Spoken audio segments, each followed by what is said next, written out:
Donasi dakwah Yufid. Yuk berikan amal jariah terbaik Anda untuk dakwah dan pendidikan Islam.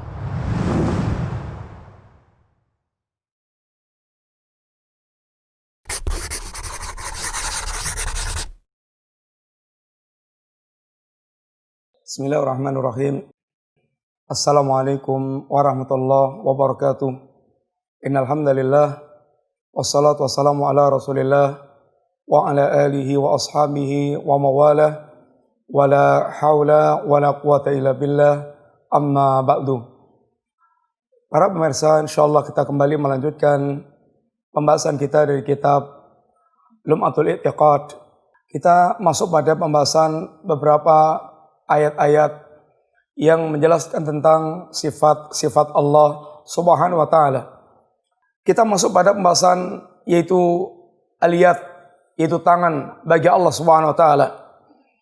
Allah sebutkan di dalam ayat surat Al-Maidah ayat 64, bal yadahu mabsutatan. Bahkan kedua tangan Allah Subhanahu wa taala ini terbuka.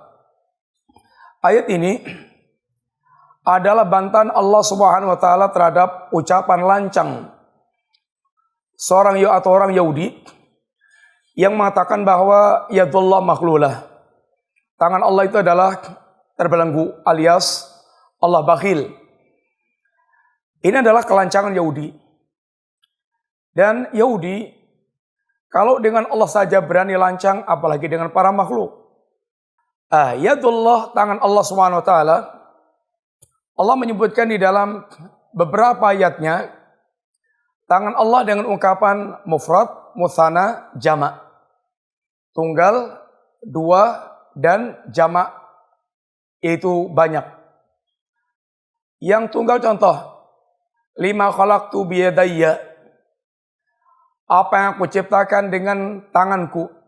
Ini Adam alaihissalatu wassalam yang Allah ciptakan dengan tangan Allah Subhanahu wa taala, yang menunjukkan penciptaan yang istimewa. Yang bentuk mutsana, yang ayat tadi, bal yadahu mabsutatan, bahkan kedua tangan Allah ini terbuka. Yang dalam bentuk jamak, contohnya alam tarau, alam yarau, anna khalaqna lahum mimma amilat aidina an'ama. Apakah mereka tidak memperhatikan kami ciptakan untuk mereka itu apa yang ini amilat aidina, apa yang lakalih, apa yang kami perbuat, an'ama, sebagai bentuk kenikmatan. Ini binatang-binatang ternak yang Allah ciptakan bagi mereka. Di sini Allah sebutkan tentang yadullah, tangan Allah SWT. Bagaimana cara mengimani tentang tangan Allah SWT? Cara mengimani tentang tangan Allah sebagaimana kaidah yang telah kita sampaikan, bahwa kita mengimani nama dan sifat Allah itu mengimani, menetapkan dan mengimani semua nama dan sifat yang Allah Subhanahu wa taala jelaskan dalam Al-Qur'an, yang Nabi jelaskan dalam sunnah. Kita menetapkan, mengimani dan menetapkan tanpa melakukan tamsil, penyerupaan dengan makhluk, tanpa melakukan tahrif, menyimpangkan makna kepada makna yang sesuai dengan hawa nafsunya, tanpa melakukan takyib, menggambarkan bagaimananya, dan tanpa melakukan taktil, yaitu menolak. Kenapa kita tidak melakukan tamsil? Karena Allah Subhanahu wa taala telah menegaskan, laisa kamitslihi syai', Allah tidak serupa dengan apapun, walam yakun lahu kufuwan ahad, enggak ada yang serupa dengan Allah, yang standing dengan Allah. Kemudian kita tidak melakukan tahrif, karena tahrif menunjukkan dia asalnya adalah menolak. Dia tolak tangan, maka dia tahrif dengan makna yang lainnya. Tahrif yaitu merubah kepada makna yang dia kendaki. Kenapa kita tidak melakukan takyif? Tidak melakukan penggambaran bagaimananya. Hakikat bagaimananya tangan Allah ada. Tapi kita tidak bisa menggambarkan. Kenapa? Karena informasi tentang tangan Allah adalah gaib. Informasi tentang tangan Allah termasuk perkara gaib. Dan kita tidak bisa menggambarkan perkara yang gaib. Kita bisa menggambarkan itu apabila kita melihat barangnya, melihat yang serupa, dan mendapatkan info yang akurat. Kalau kita tidak melihat Allah, dalam hal ini kita tidak melihat Allah, tidak melihat yang serupa dengan Allah, tidak mendapatkan info yang akurat dari orang terpercaya berkaitan dengan bagaimananya Allah Ta'ala. Maka yang ada, kita menetapkan tapi tidak menggambarkan bagaimananya. Dan kita tidak melakukan ta'til, yaitu penolakan bagaimana kita menolak, sedangkan Allah Subhanahu wa taala yang telah menetapkan sendiri tentang dirinya. Antum a'lamu amillah, memangnya Anda lebih tahu dibandingkan dengan Allah Subhanahu wa taala. Maka yang paling ilmiah adalah apa yang dilakukan Ahlussunnah wal Jamaah yang merupakan akidah warisan Nabi dan para sahabat radhiyallahu anhum jami'an, dalam hal ini menetapkan nama dan sifat Allah, itu semua apa yang Allah jelaskan tentang dirinya dalam kitab dan Nabi jelaskan dalam sunnahnya tentang Allah Ta'ala. Adapun mereka mentahrif menjadi qudrah dan yaitu nikmat, pemberian nikmat, maka ini adalah tahrif yang tidak ada dasarnya sama sekali. Kemudian di antara sifat Allah adalah nafas, yaitu zat Allah, zat atau diri Allah.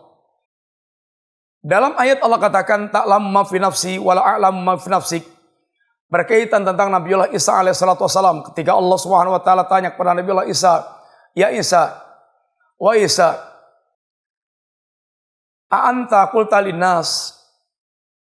Engkaukah yang mengatakan kepada manusia, "Ittakhiduni wa ummiya ilahaini min dunillah?" Engkaukah yang mengatakan kepada manusia, "Jadikan aku dan ibuku menjadi dua sesembahan selain Allah Ta'ala?"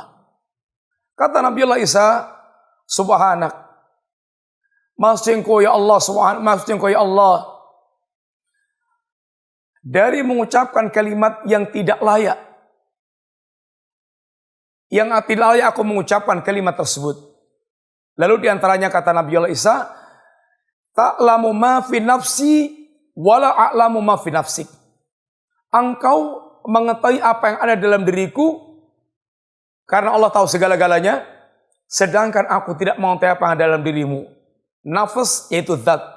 Penetapan tentang nafs sebagai Allah, zat Allah.